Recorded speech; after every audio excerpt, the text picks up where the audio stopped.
In UKIP about who should be in charge, it would be going on over a pint. And there is plotting. This programme understands that UKIP's ruling body, the National Executive Committee, could ban one of the candidates from standing, and that's not going to go down terribly well. Anne-Marie Waters, a former Labour activist, wants to be the next leader. She believes UKIP needs to talk more about Islam, a religion she has called evil. She says there's growing support for her views, including among the hundreds of new members who've joined UKIP in recent weeks. Are you anti-Islam? I don't like the religion, no. And the thing is that a lot of people get confused on Islam and all Muslims. A lot of people think Islam equals all Muslims. It does not. The religion, the scriptures, and how it's practiced in most of the world, I find, quite frankly, abhorrent. There are millions of people in this country who think as I do. They don't want extreme, and a real extreme right could rise if decent people are not allowed to talk about this. Nigel Farage has already said he doesn't want to be the leader again for what would be the fourth time.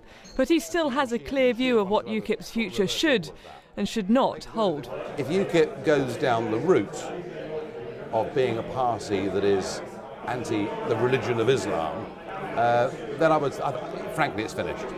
I don't think there's any public appetite for that. There's some, but it's tiny in this country. The party would be finished. There are some within UKIP who say the party had already moved to the right at the last election with its integration agenda, banning the burqa and physically checking children for female genital mutilation. If we don't really do something about FGM now, we never will. Anne-Marie Waters wants to go further, but also suspects she'll be barred from standing. The party chairman says there will be due process according to UKIP's constitution, including a screening process for its leadership candidates conducted by an external vetting company. But like the old boss, he doesn't think UKIP should become an anti-Islam party. What we're going through now is a process where people can effectively set their stall out.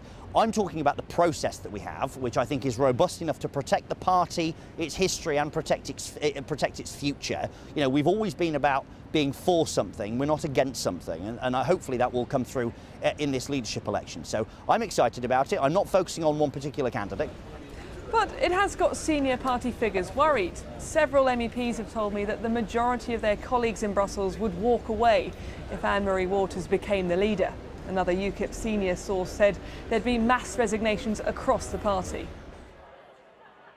The deadline for leadership nominations is the 28th of July. So far, around 7 people have said they intend to stand. Of course, the bigger the field, the fewer the votes required to win.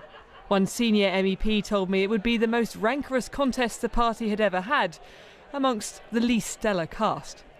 The man who led UKIP at its most successful says direction is one thing, but the party must also become more professional in its management structure.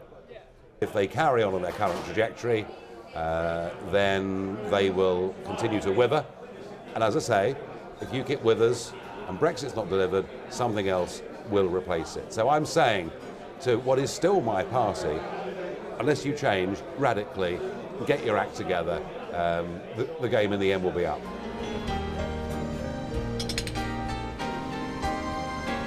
Whatever the direction the new leader takes UKIP, there are already plenty who think the party is over. You didn't frankly have the balls to put country before party.